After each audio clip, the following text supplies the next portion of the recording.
3,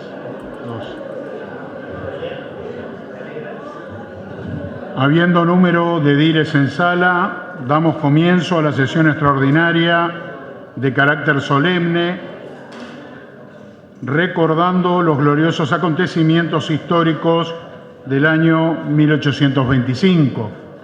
Damos a todos la bienvenida, en especial a las visitas, y queremos invitar a la profesora Isabel Rodríguez a que comparta la mesa que va a ser la oradora principal de la noche de hoy. Por favor. Bienvenida Isabel Rodríguez, oradora invitada por la Junta Departamental de Tacuarembó para esta sesión extraordinaria de carácter solemne. Aprovecho, señor presidente, voy a dar lectura a la resolución número 28/2025, que es la que nos convoca en la jornada de hoy. Establece que en sesión ordinaria, celebrada con fecha 14 de agosto, la Junta Departamental de Tacuarembó sancionó por unanimidad de 31 ediles la siguiente resolución.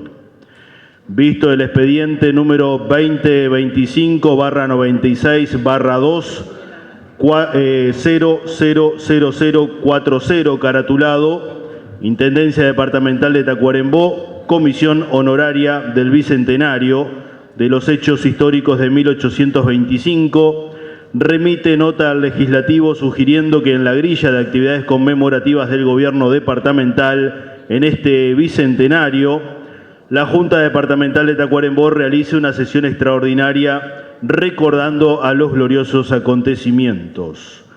Resultando uno que con fecha 13 de mayo del año en curso, la Comisión Honoraria del Bicentenario de los Hechos Históricos de 1825, designada por el ex intendente departamental, doctor Eber da Rosa, se dirige a este organismo sugiriendo la conveniencia que en la grilla de actividades conmemorativas se realice una sesión extraordinaria para recordar los gloriosos acontecimientos.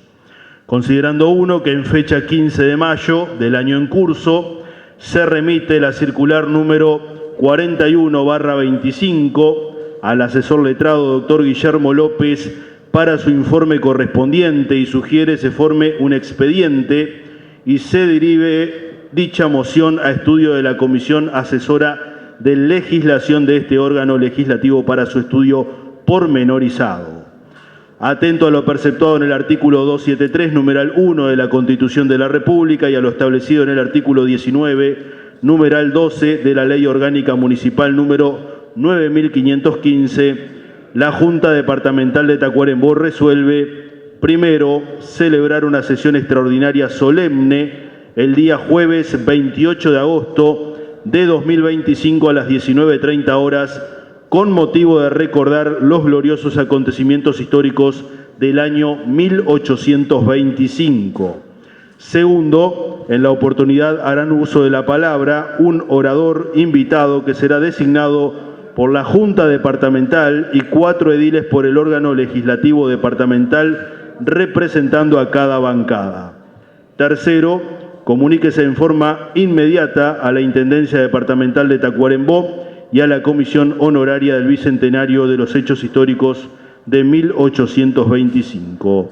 Sala de Sesiones, General José Artigas de la Junta Departamental de Tacuarembó, a los 14 días del mes de agosto del año 2025, por la Junta, Director General de Secretaría Dardo López Rodríguez, Presidente Juan Eustatiu Heredia. Presidente, aprovecho y saludamos a las autoridades presentes en esta sesión, al senador Sabini, que nos visita en la jornada de hoy, a los diputados Maximiliano Campo y Gustavo Guerrero, a la presidenta de la Junta Electoral de Tacuarembó, Beatriz Oca, al director general de Educación y Cultura, Ignacio Borad, y a los representantes justamente de esta Comisión Honoraria del Bicentenario que nos visitan, y es un placer recibirlos aquí en la Junta Departamental. Antes de invitar a la primera oradora, voy a leer un breve currículum académico de la profesora María Isabel Rodríguez, profesora de Historia, egresada del IPA en la especialidad de Historia. A lo largo de su trayectoria realizó cursos de directores e inspectores, cursos de didáctica para profesores adscriptores, cursos de participación para centros educativos. En su carrera profesional se desempeñó en distintos roles de docencia de aula en secundaria, principalmente en formación docente, SERP del Norte e Instituto Dardo Ramos de Tacuarembó.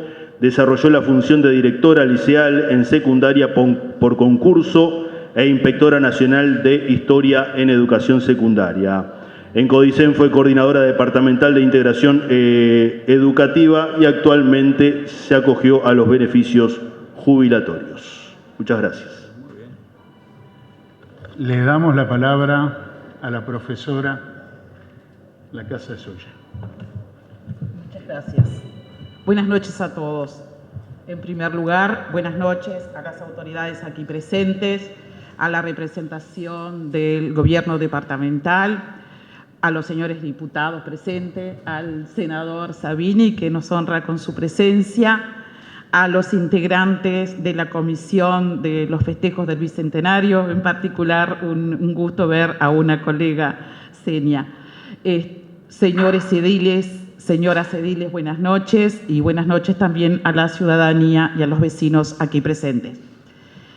En primer lugar, me gustaría expresar a ustedes el honor que significa para mí hacer esta intervención y agradecer tanto al grupo de ediles que propuso mi nombre como al Pleno de la Junta, que por unanimidad, resolvió que recayera en mí este honor y este compromiso de dirigirme hoy a ustedes en esta sesión solemne. Seguramente, y como lo leyó José, lógicamente debe haber pesado un poco mi ser docente. He tenido el gusto de tener algunos de los que están por acá presentes, de haber sido estudiantes y nos hemos vinculado entonces en esa relación tan interesante que es estudiante-profesor. Y pensando en eso justamente, en el Instituto de Formación Docente, en el Departamento de Historia, junto a otras colegas de la asignatura, en el espacio de extensión del departamento, hacíamos hace algunos años un proyecto que tenía como finalidad trabajar con los maestros adscriptores y especialmente con los estudiantes de magisterio de cuarto, que tenía que ver con esto que es muy fuerte en la escuela pública y que tiene que ver con las conmemoraciones de las fechas patrias. Así que ahí habíamos desarrollado un proyecto que tenía que ver con las efemérides y esas fechas destacadas. Sabemos que las fechas patrias son parte de los relatos en la construcción del Estado-Nación. Las celebraciones están presentes con mayor o menor importancia en nuestro recorrido vital y en nuestra trayectoria educativa, especialmente en los primeros años. Todos tenemos en nuestra memoria, y seguramente en este momento quizás pase por sus cabezas, distintos momentos, actos, evocaciones, discursos, expresiones artísticas, en fin, inclusive un calendario escolar que muchas veces marca algunas fechas, hitos en nuestra historia y en la construcción de nuestra identidad. Esas evocaciones se inscriben en lo que nosotros llamamos una historia monumental, que de alguna manera destaca las hazañas, los procesos intensos del pasado, relata gestas importantes, destaca cualidades de algunos de sus protagonistas.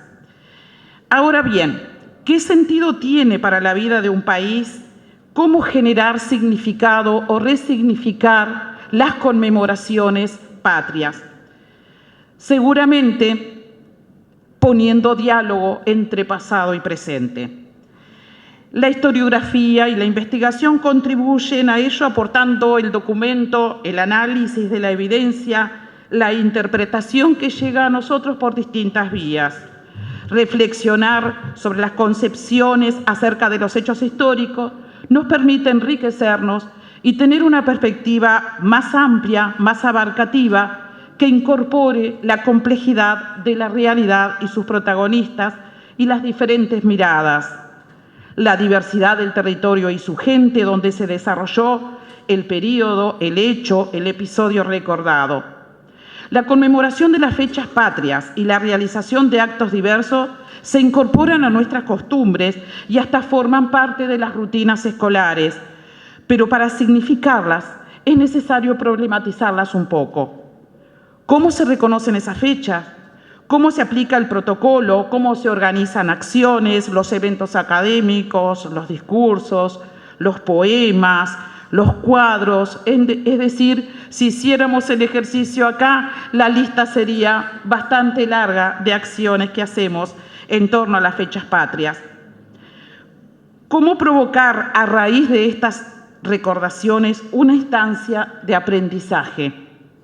Es dar una mirada desde el hoy, es identificar el legado, la vigencia de las ideas, las concepciones, lograr encontrar un vínculo desde la construcción colectiva, que es, además del aporte racional, una construcción atravesada de sensibilidades, por lo que también es afectiva y emocional.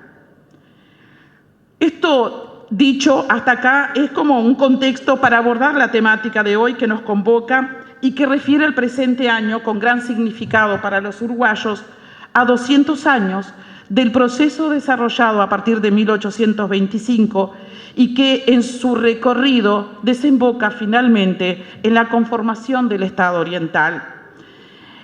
Esta decisión fue fruto de una decisión gubernamental del año 2024 por el decreto número 146 que declara el año 2025 bicentenario de la Declaratoria de la Independencia y establece la conformación de una comisión a tales efectos, integradas por el Poder Ejecutivo en los representantes de distintos ministerios, referentes destacados del ámbito político y educativo, otras entidades como el Museo Histórico Nacional, donde quedó conformada el pasado jueves, estando al frente de la misma el profesor Gabriel Quirichi, actual director nacional de Educación.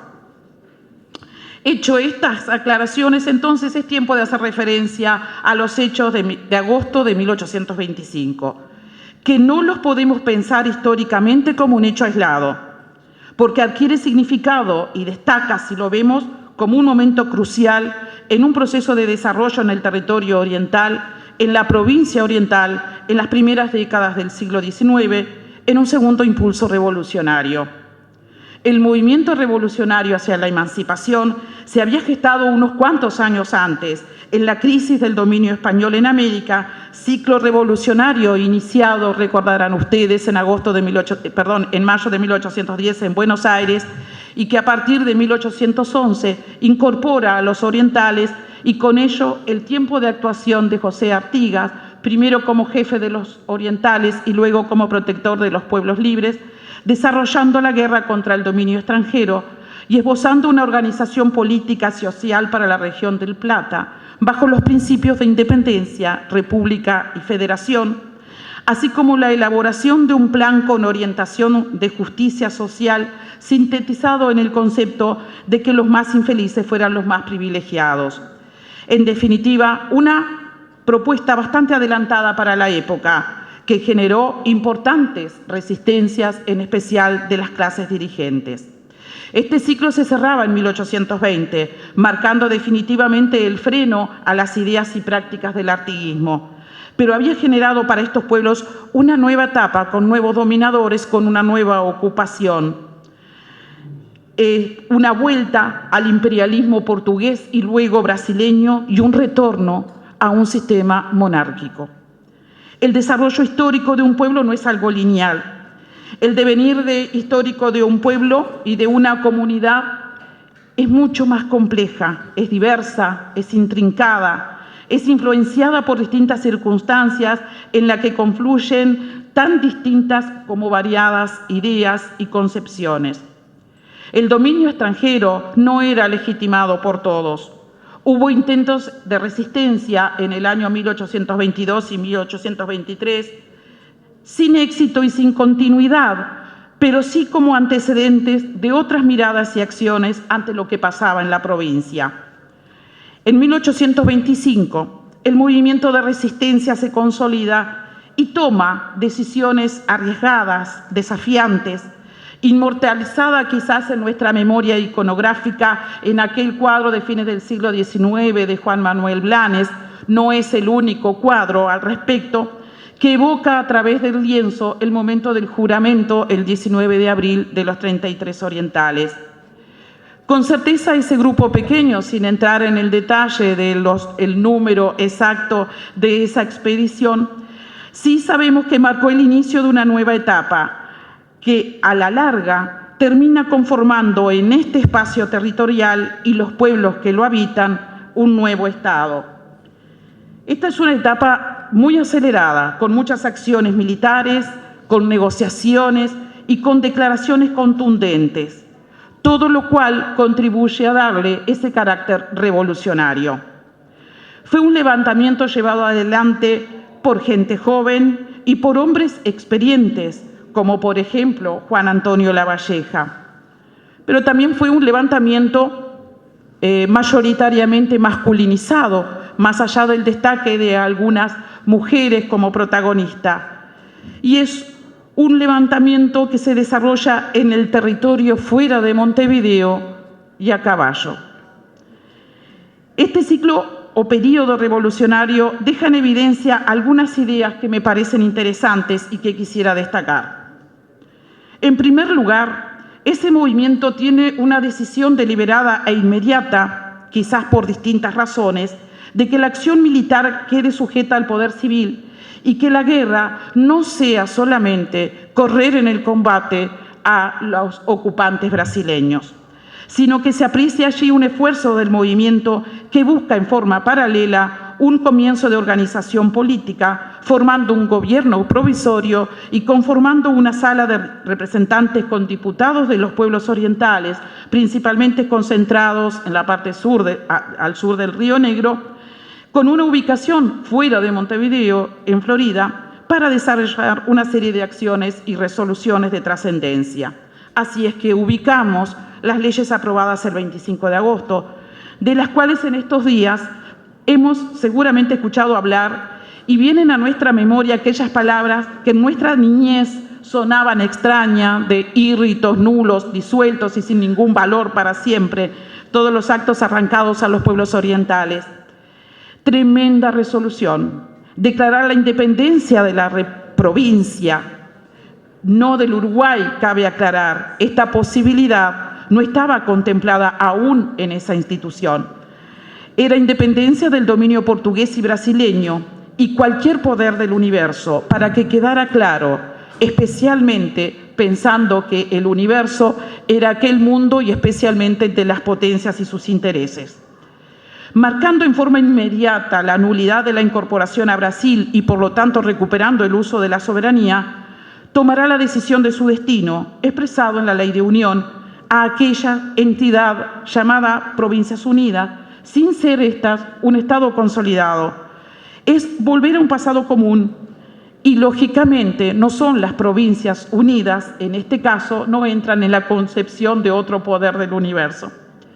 A tal punto se nota esta conexión con la etapa anterior, que la necesidad de identificar un símbolo provincial y para el ejército se apela al pasado inmediato con la ley de pabellón, que será con los colores celeste, blanco y punzó. El legado artiguista, aunque no se reconociera, allí estaba. Nuestra historiografía, que es muy nutrida al respecto, y especialmente destacando los aportes de José Pedro Barrán, identifica allí Barrán dos tesis predominantes en este sentido.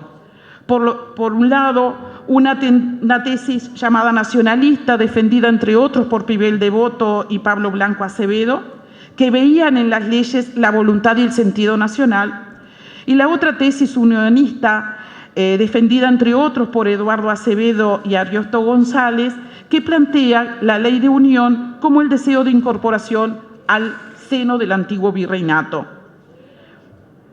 Seguramente esta ley fundamental, esta ley de unión, es una de las que más debate genera y muchas veces se lo ve como una contradicción. Pero volviendo al principio de lo que yo decía, si lo ubicamos en contexto y circunstancia, quizás podamos encontrar un sentido mayor. Una decisión que puede cuestionarse, una estrategia frente a la atención a una guerra, había la necesidad además de tener el apoyo de las Provincias Unidas para la guerra. Si detengo solo en eso, pierdo el foco de encontrar significado y sentido al proceso que estos orientales estaban transitando y que la experiencia política de la sala de representantes en una mirada de más largo plazo sería como un antecedente y una experiencia para muchos de sus integrantes que también participaron en el proceso de formación de la Constitución y el inicio dificultoso del Estado oriental, luego de la Convención Preliminar de Paz de 1828 y después establecida en la Constitución de 1830. Pero la labor de la legislativa, de esta sala de representantes, no se redujo solo a estas resoluciones del 25 de agosto, con estas leyes de carácter fundamental, sino que actuó durante más tiempo, hasta el 27, y tomó resoluciones, generó discusiones, y recuerdo a modo de ejemplo, que me parece importante, la Ley de Instrucción y la Formación de Escuelas Públicas, un antecedente importante de que la educación como parte de los compromisos que el Estado debe asumir, u otras resoluciones, por ejemplo, la referida a la población afro con la Ley de Libertad de Vientres y de Prohibición del Tráfico de Esclavos.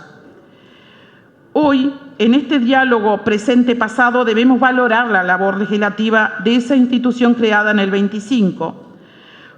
La conformación de un cuerpo que respalde con sus representantes el poder soberano, que establezca funciones, límites, garantías, claro está, en el marco de un fundamento ideológico naciente del liberalismo de principios del siglo XIX.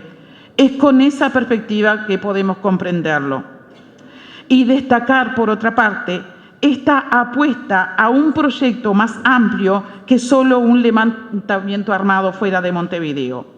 En ese proceso hay conceptos incorporados ya en los orientales que vienen, como les decía hoy, de la etapa artiguista y que son fundamentales en la conformación de nuestro sentir republicano: el reconocimiento de la soberanía, la representación ciudadana, la institucionalidad, la organización del poder civil.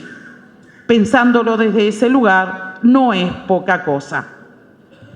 Por lo dicho, es claro que siempre va a estar la polémica y el debate, siempre van a estar presentes, y es importante que esté, y no hay que eludirlo, pues tanto la polémica como el debate, hechas en el marco de la discusión respetuosa, permite problematizar, encontrar otras ventanas para el abordaje, y por mencionar algunas, cómo se vivió en los pagos durante este proceso, cómo el arte popular, por ejemplo, al son de una guitarra y unos versos en las pulperías, iban informando y de alguna manera formando ese sentir uruguayo, que luego, sentir oriental que luego fue uruguayo.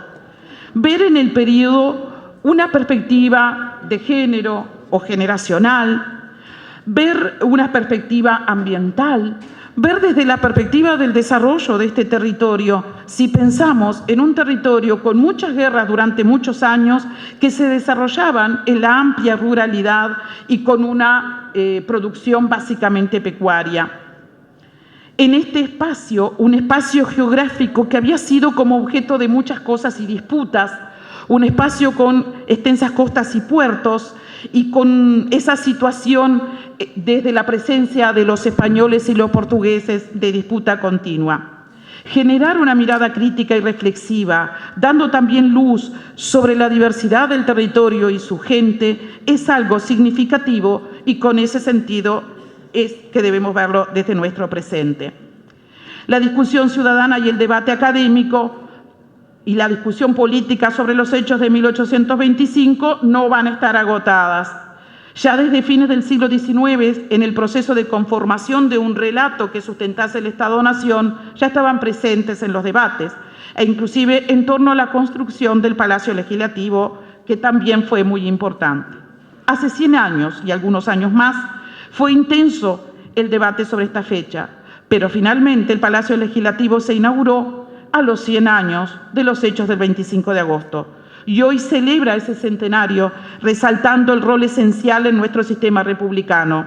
Ese edificio, Casa de la Democracia, lugar y testigo de grandes momentos del desarrollo de nuestra democracia, es en su actividad natural que se desarrolla a la interna y es también un lugar de referencia en su exterior. Es, podría decir, un templo laico donde se producen leyes, donde están los representantes de la ciudadanía, donde concurren a presenciar y dar cuenta a los gobernantes, la sociedad organizada a hacer sus planteos, donde hay una biblioteca pública, donde se generan actos culturales y académicos excepcionales, donde se producen reconocimientos a diversas personalidades, inclusive hasta el momento de su partida. Y también aquellos amargo tiempo de los aciagos años de la dictadura, que también nos generó tanta tristeza y que, gracias a la resistencia y el apego democrático tan fuerte en todos nosotros, hace 40 años lo recuperamos y hoy, por encima de nuestras diferencias y de nuestros enfoques, sabemos de su gran valor y estamos dispuestos a defender. Y para terminar, quisiera hacer una referencia a algo que mencioné al principio, respecto a que las conmemoraciones patrias, además de la investigación, el debate político y hasta cultural, tiene también una perspectiva afectiva y emocional que quisiera resaltar y reconocer.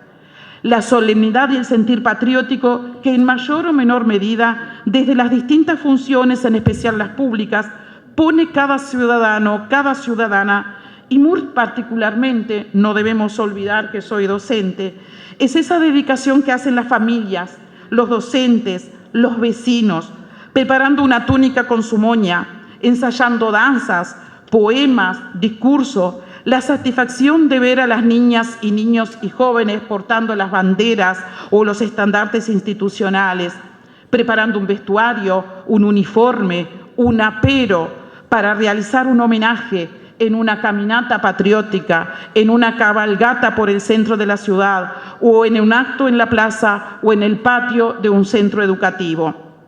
Seguramente hay, además de estas formas, otras formas de honrar, homenajear y recordar el pasado. Tenemos la oportunidad de hacerlo, cada uno de nosotros, desde el lugar en que estamos desarrollando ciudadanía. Así que finalmente me atrevo a invitarlos a hacer y pensar estas otras formas, porque habrá muchos centenarios y bicentenarios en todos los pagos, como lo dice este año la consigna referida a las actividades de identidad y patrimonio. Así que nada más agradecer vuestra atención y qué más decir en este momento, que viva la patria, que viva Uruguay. Muchas gracias.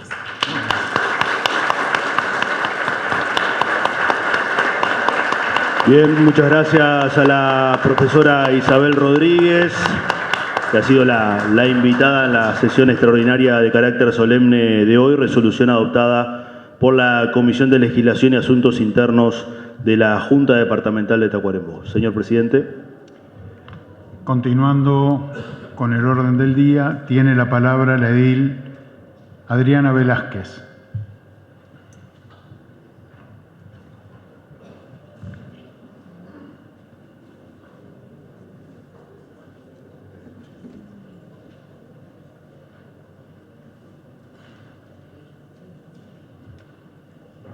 Señor presidente, señores ediles, autoridades nacionales y departamentales, prensa, público en general. Hoy nos convoca una fecha redonda en el calendario y es el Bicentenario. El Bicentenario es sobre todo una oportunidad para mirarnos como pueblo, para recordar de dónde venimos, valorar lo que hemos construido juntos y proyectar el futuro que queremos legar a quienes nos sucedan. Hace 200 años, hombres y mujeres, muchos sin nombres en los libros de historia, dieron los primeros pasos en forjar una comunidad libre, soberana y justa. Su legado no está solo en los documentos y en los monumentos. está en la vida cotidiana de nuestro departamento, en las escuelas, en las plazas, en las manos que trabajan la tierra, en los jóvenes que estudian y sueñan, en las familias que perseveran a pesar de las dificultades. El Bicentenario nos recuerda un Uruguay que disfrutamos hoy y que es el fruto del compromiso, la solidaridad y el esfuerzo colectivo. Nos interpela a cuidar nuestras instituciones, a fortalecer el diálogo y a mantener vivo el espíritu democrático que nos une más allá de las diferencias. Como Junta Departamental, tenemos el deber de honrar este legado con acciones concretas, promoviendo el desarrollo, defendiendo la igualdad de oportunidades y trabajando siempre por el bienestar de nuestra gente. Que este Bicentenario sea también una iniciativa para soñar en grande, a dejar huellas que en otros 200 años puedan ser recordadas con el mismo orgullo que hoy recordamos a nuestros antepasados. Porque la historia no termina aquí. La historia continúa en cada uno de nosotros. Muchas gracias.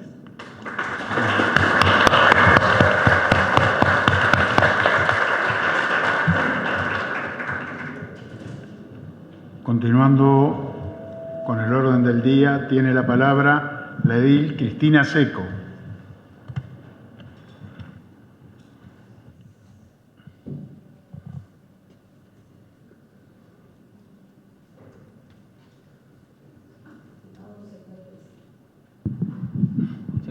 Más arriba, ahí me quedé bien. Estimado señor presidente de la Junta Departamental, señores y señoras ediles, integrantes de la Junta Departamental de Tacuarembó, es un honor para mí hoy dirigirme a ustedes en esta sesión. El pasado lunes 25 de agosto se celebraron los 200 años de la Declaratoria de la Independencia.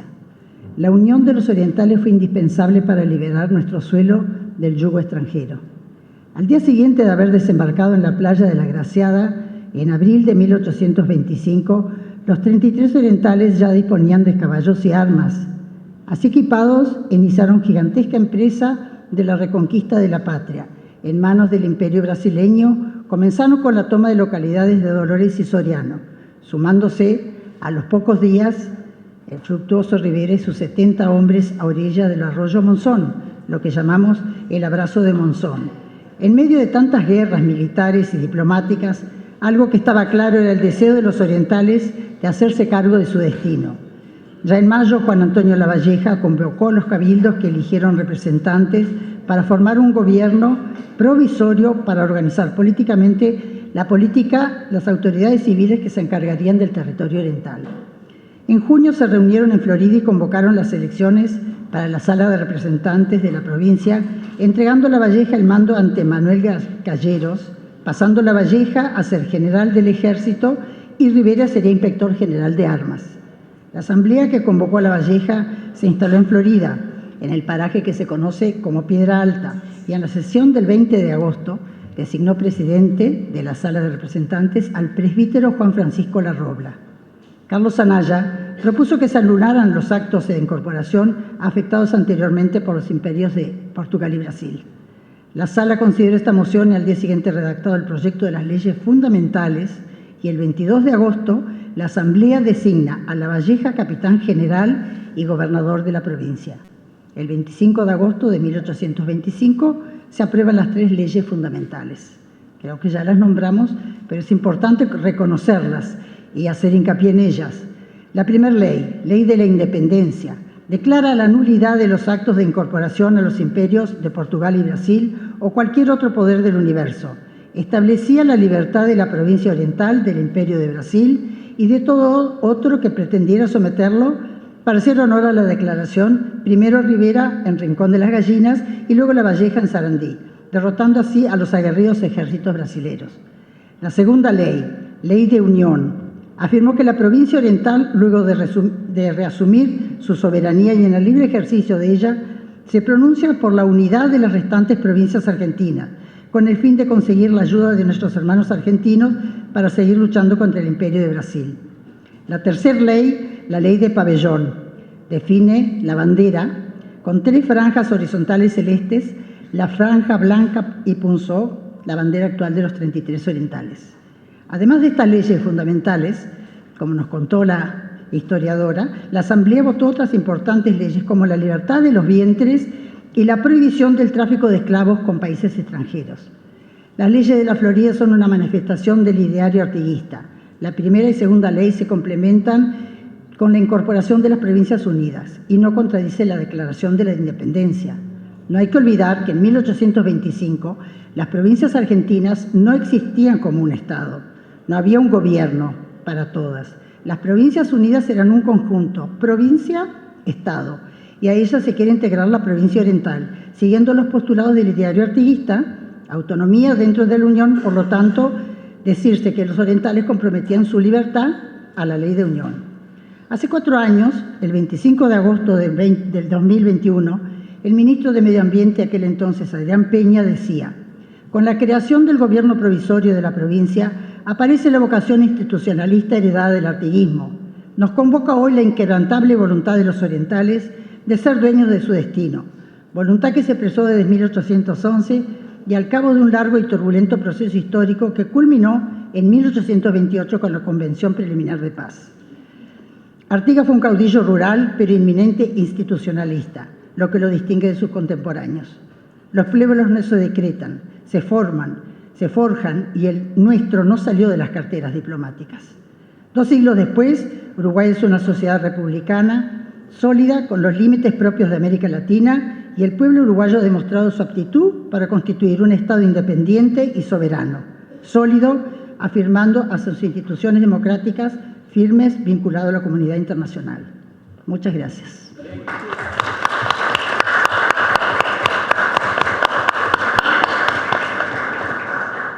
Continuando la parte oratoria, tiene la palabra el edil Walter Barbosa.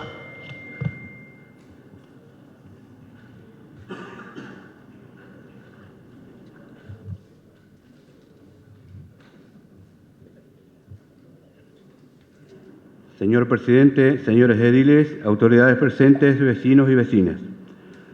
Hoy nos convoca un hecho que trasciende el paso del tiempo y nos une en un mismo sentimiento de orgullo y responsabilidad: los 200 años de la Declaratoria de la Independencia.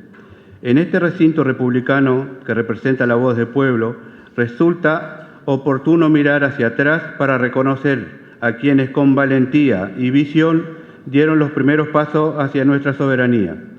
Acá el 25 de agosto de 1825 en la Florida, los representantes de los pueblos orientales declararon la independencia de Brasil, proclamaron la unión con las Provincias Unidas del Río de la Plata y aprobaron el pabellón tricolor que aún hoy flamea como símbolo de unidad, libertad y esperanza. La declaratoria no fue un acto aislado ni improvisado, fue el fruto de años de luchas, de sacrificio y de convicciones profundas. Fue también una expresión de la voluntad colectiva de un pueblo que, más allá de diferencias, supo ponerse de pie para reclamar su derecho a existir como nación. 200 años después, el desafío que enfrentamos ya no es empuñar las armas, sino fortalecer la democracia, profundizar la justicia social y asegurar que la libertad se traduzca en oportunidades reales para todos. La independencia no es solamente un legado histórico, es una tarea diaria. Si en 1825 los protagonistas nos legaron el derecho a ser libres, hoy nosotros tenemos la responsabilidad de esa libertad sea efectiva. En la educación de nuestros niños, en la salud de nuestra familia, en la participación de nuestros jóvenes, en la inclusión de quienes más lo necesitan. La mejor manera de honrar a los patriotas es construir un país que no deje nadie atrás. Este bicentenario también es una oportunidad para recordar que nuestra historia se ha forjado en la diversidad. Somos herederos de culturas indígenas, de raíces africanas, de corrientes migratorias europeas y americanas. Todos ellos han tejido con esfuerzo y esperanza el entramado de lo que hoy llamamos identidad uruguaya. Esa identidad se alimenta de valores que nos distinguen: el respeto por la ley, la convivencia pacífica, la solidaridad y la defensa de la dignidad humana.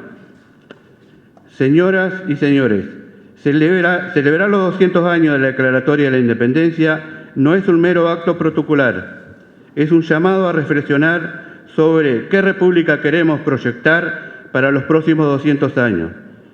Nos interpela como representantes, como ciudadanos y como comunidad. La independencia nos recuerda que los grandes logros no se alcanzan en soledad, sino cuando los pueblos se unen en torno a ideales comunes. Aquel espíritu de 1825 debe inspirarnos para superar divisiones, para trabajar con grandeza y generosidad en los temas que verdaderamente importan: el bienestar de nuestra gente, el desarrollo de nuestro departamento y la vigencia plena de los derechos que hacen digna la vida de cada uruguayo. Y en este camino debemos ser claros: los fanatismos y las divisiones estériles no nos llevan hacia adelante. La historia nos enseña que los logros trascendentes se alcanzan cuando los pueblos dejan de lado lo que los separa y se unen en torno a objetivos comunes. Si tenemos la madurez de hacerlo, podremos trabajar juntos por un departamento y un país mejor, donde lo central sea el bienestar de nuestra gente y no las banderas partidarias. Con orgullo por el pasado y con esperanza en el futuro, reafirmemos hoy nuestro compromiso con la libertad, con la democracia y con la justicia. Porque como lo hicieron nuestros antepasados, también nosotros debemos dejar huellas firmes para quienes vendrán después. Muchas gracias.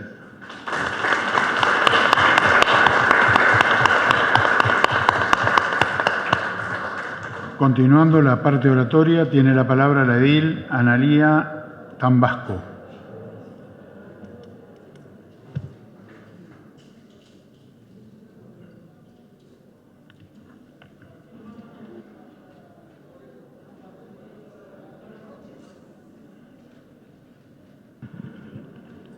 Gracias. Muchas gracias. Señor presidente, autoridades presentes, señoras y señores ediles y edilas, funcionarios y público en general. Quiero comenzar expresando mi gratitud a mis compañeros del Frente Amplio por haberme conferido el honor de representarlos en este acontecimiento tan relevante. También deseo agradecer especialmente a quienes hicieron posible esta celebración del Bicentenario de los sucesos de 1825, fecha que cada año recordamos con orgullo como el Día de la Independencia de nuestro país. Es con la invención de la escritura en la antigüedad que la humanidad comenzó a registrar su historia, y de ello han pasado ya más de 5.000 años.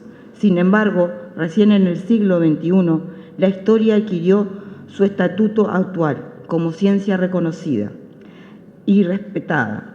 Creo necesario destacar este punto porque nos permite comprender la resignificación que hemos dado al estudio de la historia, tanto la de la humanidad en su conjunto como la de los hechos que hoy conmemoramos. La investigación académica ha nutrido nuestra mirada con nuestros aportes, permitiéndonos esclarecer procesos, causas y consecuencias, y alejarnos de aquella visión rígida que nos inculcó la instrucción primaria y secundaria, una historia de bronce, inalcanzable, donde los protagonistas parecían héroes distantes y no seres humanos atravesados por contradicciones. Por eso estamos ante una fecha compleja, cargada de controversias históricas y de significación política. El 25 de agosto de 1825, el 18 de julio de 1830 y entre medio los sucesos de octubre de 1828, de allí surge la dificultad de atribuir a un solo día del inicio de nuestra independencia. Aquel 25 de agosto, reunida en Florida, la Sala de Representantes aprobó las 3 leyes: la independencia, la de la Unión y la del pabellón. Más allá de lo simbólico, es claro que lo resuelto ese día fue la unión con Provincias Unidas del Río de la Plata, la independencia plena, tal como concebía entonces. Fue un proceso mucho más largo y complejo. Vale recordar, durante el gobierno del presidente Mujica, el doctor Julio María Sanguinetti, entonces senador, planteó en el Parlamento una propuesta de gran validez: fijar una conmemorativa que trascendiera las disputas partidarias y recogiera lo mejor de nuestra tradición artiguista. Propuso como hito el Congreso de Tres Cruces, de abril de 1813, y las célebres intrusiones que constituyen sin duda uno de los legados más luminosos de Artigas.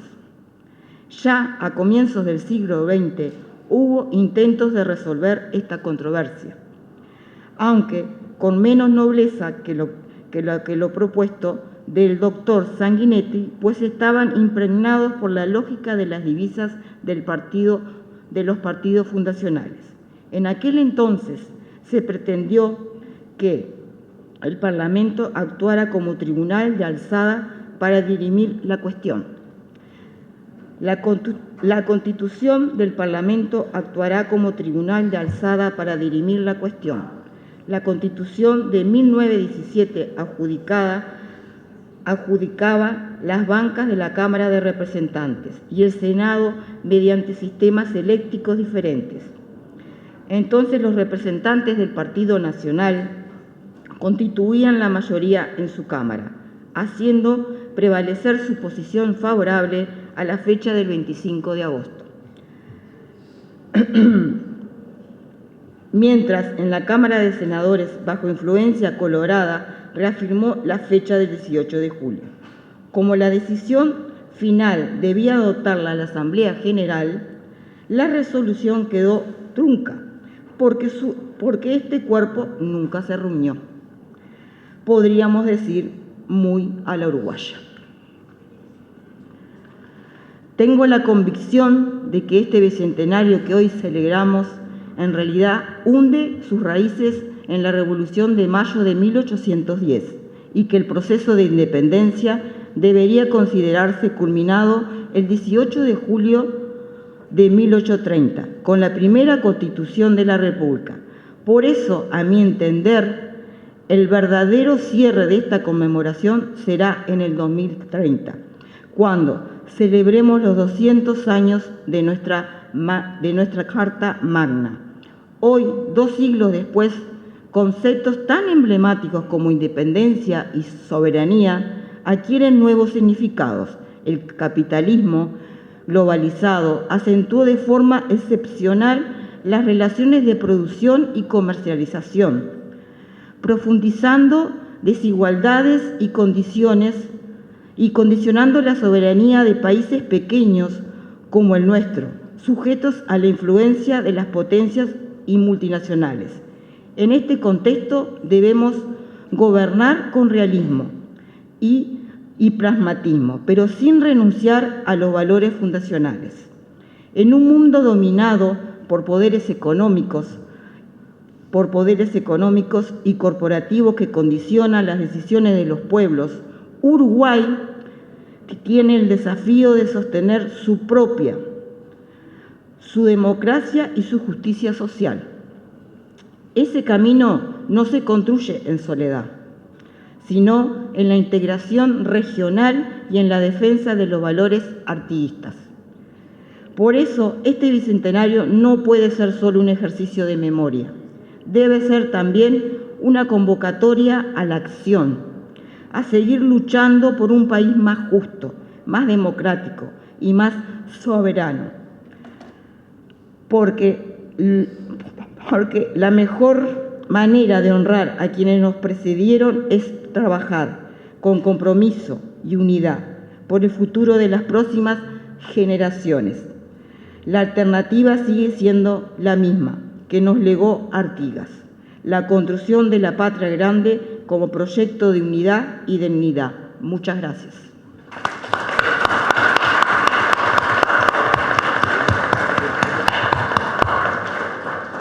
Culminando la parte oratoria, tiene la palabra la edil Josiana López.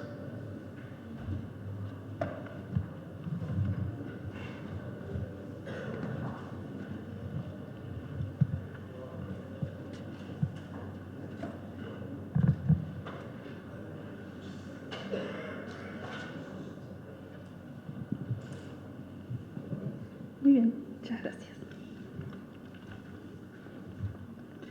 Señor presidente, señores ediles, autoridades, vecinos, vecinas, buenas noches. Nos encontramos hoy aquí para conmemorar los 200 años de un proceso clave en la formación de nuestra identidad nacional. Un bicentenario no es solo una fecha en el calendario, es una oportunidad para reflexionar con profundidad sobre el largo y complejo camino que nos llevó a ser quienes somos como país y como pueblo. La historia oficial nos marca el año 1825 como el punto de inicio formal de la independencia. Y sin duda, ese año significó un quiebre político fundamental. La Cruzada Libertadora, la declaratoria de la independencia en la Florida y los primeros pasos hacia una soberanía real. Como miembro del Partido Nacional, siento la responsabilidad de aportar una mirada más profunda, más amplia y quizás menos reconocida, pero no por ello menos valiosa. Entendemos la independencia como un proceso vivo, con múltiples actores, con contradicciones, con retrocesos y avances. Y en ese espíritu quiero reivindicar un hecho que para muchos ha pasado desapercibido. En la localidad de Zamora, en 1823, en la localidad de Rincón de Zamora, distante unos 100 kilómetros de la capital de Tacuarembó, Juan Antonio Lavalleja, héroe de nuestra historia, caudillo artiguista, figura fundacional del Partido Nacional, comenzó a trazar lo que luego serían las bases de la Cruzada de los 33 Orientales. Fue en el casco de una antigua estancia que aún se conserva en pie. A pesar de sus 200 años y está ubicada estratégicamente en una colina elevada, allí permaneció a cargo de la estancia Juan Antonio Lavalleja, el futuro libertador. Dedicado al trabajo de campo entre 1821 y 1822, pero también dedicado a profundas reflexiones patrióticas. Desde allí comenzó a organizar, a conversar y a conspirar con esperanza, hasta que descubiertos sus contactos y enterados los portugueses de sus reuniones patrióticas, Lavalleja finalmente se escapa de Zamora rumbo a Paysandú para cruzar a territorio argentino. Ese lugar, ese momento, merece también un lugar en la memoria colectiva, porque la libertad no nace de un decreto, ni de una sola batalla, sino de la constancia de quienes la soñaron en silencio, lejos de los libros y los mármoles, pero cerca de la gente y de la tierra. La independencia no se puede fijar en una única fecha. Fue una construcción plural, rica en matices, atravesada por luchas internas, por presiones externas y sobre todo por la voluntad de un pueblo que quiso ser libre. La historia del Uruguay no se escribió de arriba hacia abajo, sino de abajo hacia arriba. Desde los rincones rurales, como Zamora, hasta los grandes salones de Montevideo. Siempre hemos creído que la democracia, la libertad y la justicia social son procesos en permanente construcción, Y lo mismo debe decirse de nuestra independencia. No fue un acto cerrado, sino un devenir. Hoy, 200 años después, honramos la memoria de quienes lucharon por una patria libre y soberana. Pero también es tiempo de preguntarnos, ¿qué hacemos nosotros en nuestro tiempo por mantener vivo ese legado? ¿Somos hoy dignos herederos de Lavalleja, de Oribe y de Artigas? Desde el Partido Nacional y desde la banca que tengo el honor de ocupar, reafirmo mi compromiso con esa construcción constante de la patria. Una patria para todos, sin exclusiones, una patria con memoria, pero también con futuro. Muchas gracias.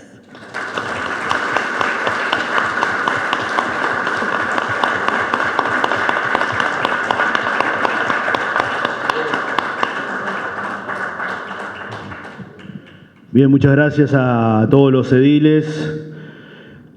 Ahora, señor presidente, vamos a realizar un pequeño reconocimiento con la entrega de un obsequio a la invitada de honor en esta noche en la Junta Departamental de Tacuarembó para la profesora Isabel Rodríguez, que reiteramos que fue elegida por los integrantes de la Comisión de Legislación y Asuntos Internos de la Junta Departamental de Tacuarembó.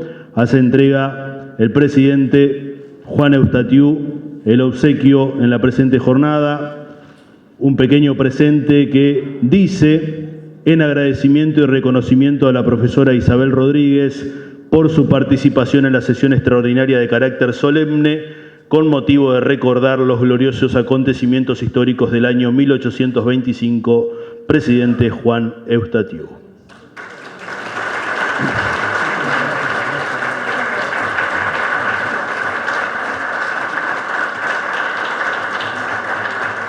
Muchísimas gracias a todos los presentes, al público que nos acompañó en la Junta Departamental de Tacuarembó, a los señores ediles y autoridades. Señor presidente. Levantamos la sesión. Muchas gracias.